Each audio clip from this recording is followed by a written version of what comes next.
I cheated on my husband with one of his friends, and now I told her what to do.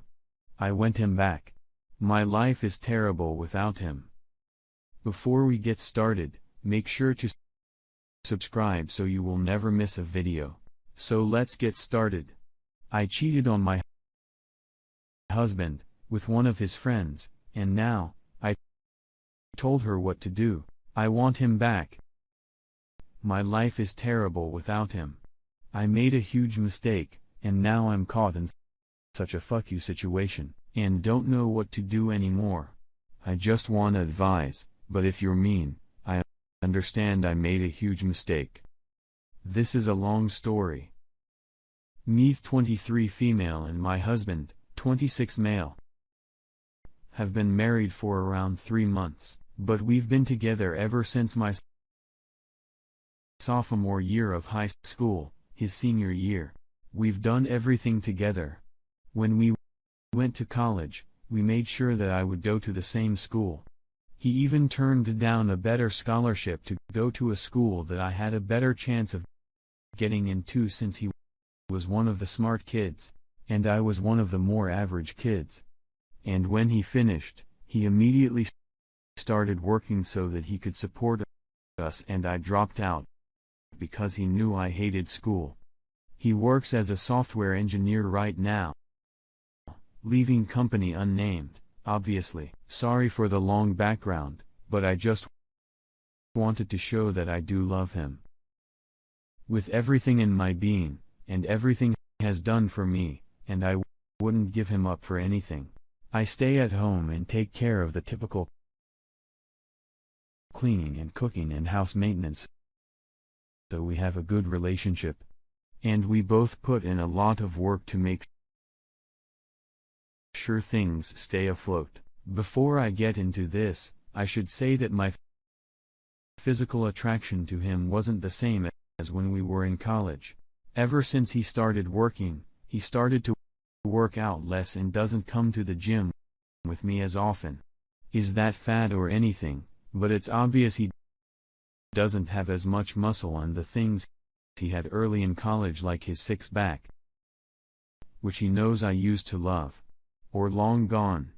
Maybe less working out reduces testosterone also because the sex isn't as frequent, and we haven't. It's not like it used to be. Studying a couple of months ago, one of his better friends that I will call David started coming over to hang out.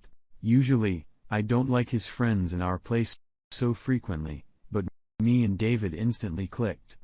David and I hit it off, and my husband was so happy to see that I finally got along with his friends. But then, as usual, he ended up going back to work and spending less and less time with me, which honestly might have been one of the reasons I cheated.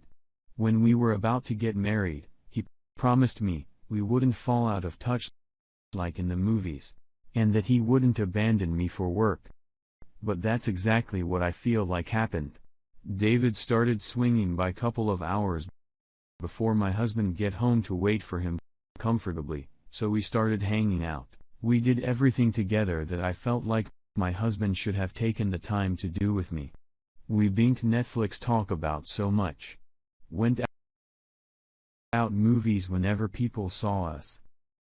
They said I look happier, and at that point, I think he was. David started swinging by to hang out with me more than my husband, so he came earlier and earlier, and soon it was just at the beginning of the day, as long as it didn't have class, his working, and his masters. One morning when he came by, and we started to be in Netflix and didn't have as much clothes, and as usually because he came at like 9, which was slightly earlier than expected, but I was already so comfortable with him.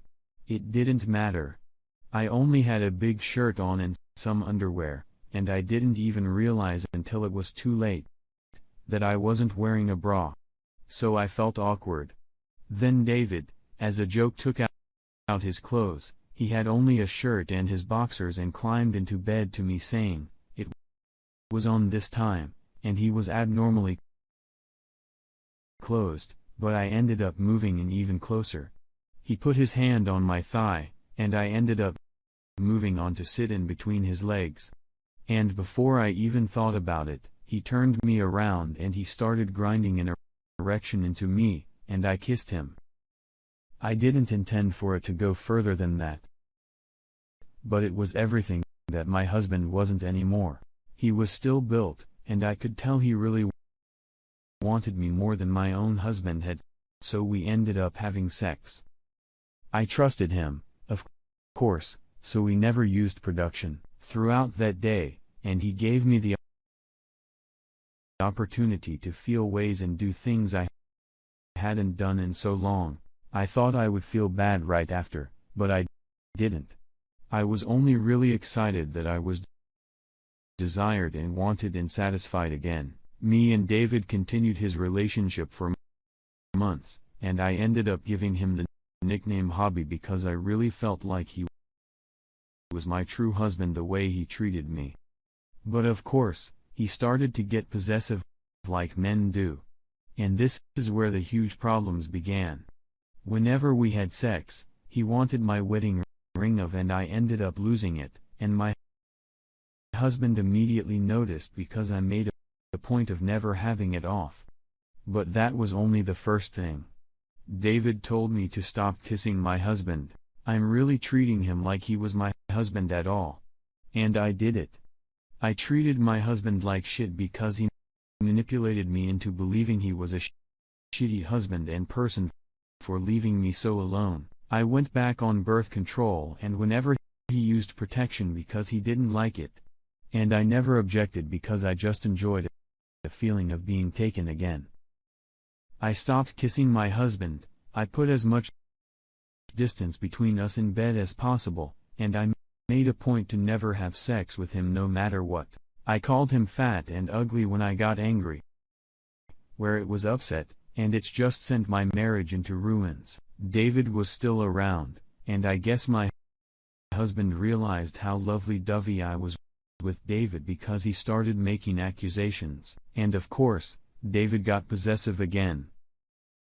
So when my husband told him he couldn't come over anymore, he sent my husband a month's worth of the pictures and videos and messages we had made and sent each other as some kind of sick payback.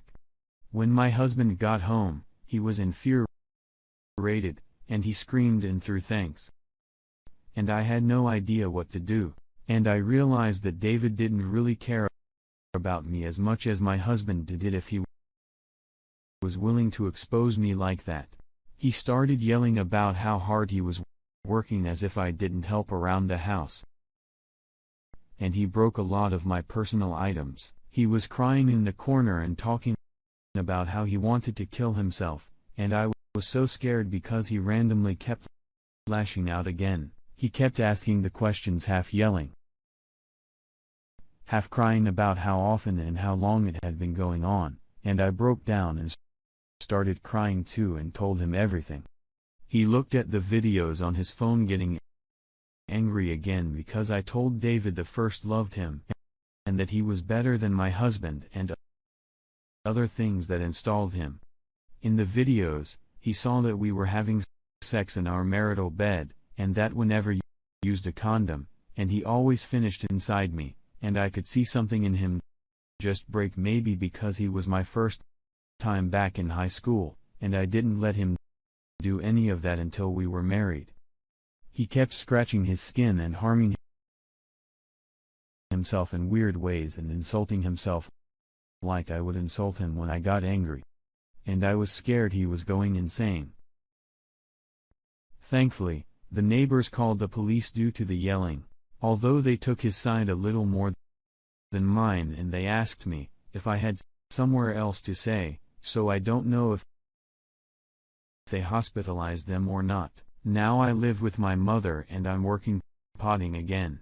I regret everything, though I still haven't been able to distance myself and David, because I think he really decided to care for me once my husband tossed me aside and has been here for me. David calls me wifey now, and it hurts because I really just want my husband back. We haven't gotten officially divorced, but he won't talk to me or return my messages or anything at all. If I send a third party there, he just tells me to get a lawyer because he wants to divorce me. I don't know if I'm doing well in the divorce since he paid for everything. And because of David, he is a mountain of evidence and meets cheating. I really just want this all to be done and over. What can I do to get him back? And if I don't, how will I do in a divorce? Update. After writing this post, I was able to get contact with my husband's sister, and apparently, he's not doing very well mentally. Apparently, he hasn't been eating and has lost a ton of weight. She said all he does is work and sleep and maybe eat every other day. She said, I also did nearly inflexible damage to his confidence because now he's afraid to go out in public because he thinks people will see him as a joke. Honestly, I don't see how his mental condition is my fault. It's his response and his choice to do what it's doing. She still wants me to sign the papers and is threatening me with the evidence that was sent to him by David. I'm going to hold off on any attempt to get him back until I can assure that he's not going to do anything drastic, like in Tonight, he found out.